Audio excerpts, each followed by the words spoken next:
நண்பர்களே, சர்வதேச நட்பு நாள் வாழ்த்துக்கள்.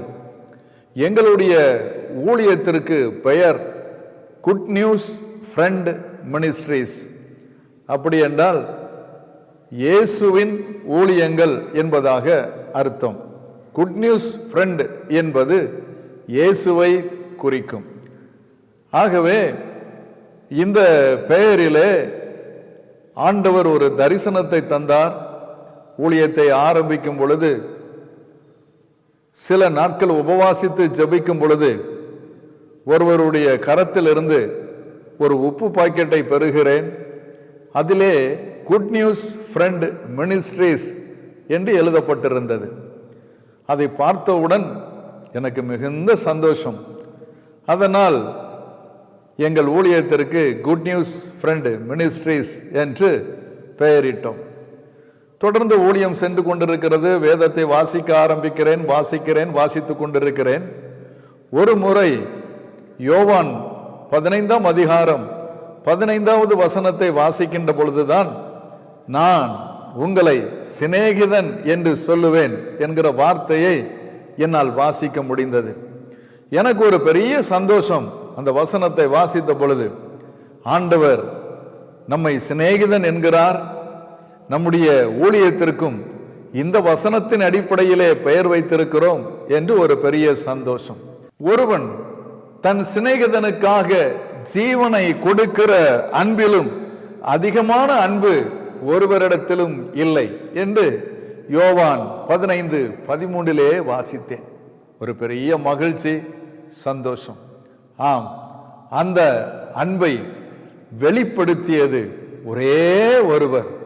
அவர்தான் சிலுவையிலே நம் எல்லாருக்காகவும் பலியானார். அந்த அன்புக்கு ஈடு இணை இல்லவே இல்லை. அவர் ஒருவர்தான் சிநேகிதன். இந்த நாளிலே இந்த அடிப்படையிலே தான் இயேசு கிறிஸ்துவனுடைய சிநேகிதர்கள் உலகம் முழுவதிலும் பறந்து கிடக்கிறோம். அவரை நேசிக்கிறவர்கள் மாத்திரமல்ல, அவரை ஏற்றுக்கொண்டவர்கள் மாத்திரமல்ல, ஏற்றுக்கொள்ளாதவர்களுக்காகவும் எல்லாருக்காகவும், உலகத்தில் உள்ள எல்லாருக்காகவும் அவர் தன்னை சிலுவையிலே தந்தார். அந்த அன்பு பெரியது. அதன் நிமித்தமாக உலகத்தில் உள்ள அனைத்து நண்பர்களுக்கும், எல்லாருக்கும் இந்த சர்வதேச நாள் வாழ்த்துக்களை தெரிவித்துக் கொள்ளுகிறேன். ஒரு சிறிய கவிதையோடு இந்த நிகழ்வை முடிக்கின்றேன்.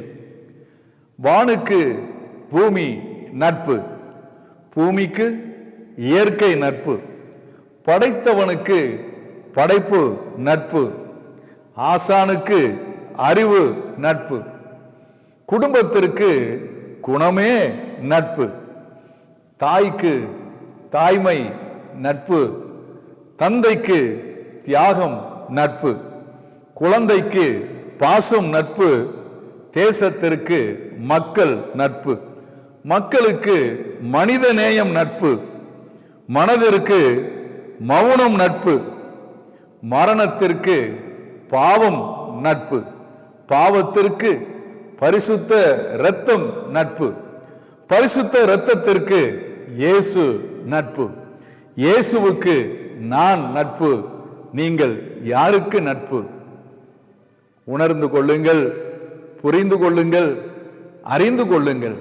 இந்த இயேசு உங்களை சிநேகிதனே வா என்று அன்போடு அழைக்கிறார். மீண்டும் ஒரு முறை சர்வதேச நட்பு நாள் வாழ்த்துக்களை கூறி உங்களிடமிருந்து விடைபெறுகிறேன். கர்த்தர் உங்களை ஆசீர்வதிப்பாராக. God bless you.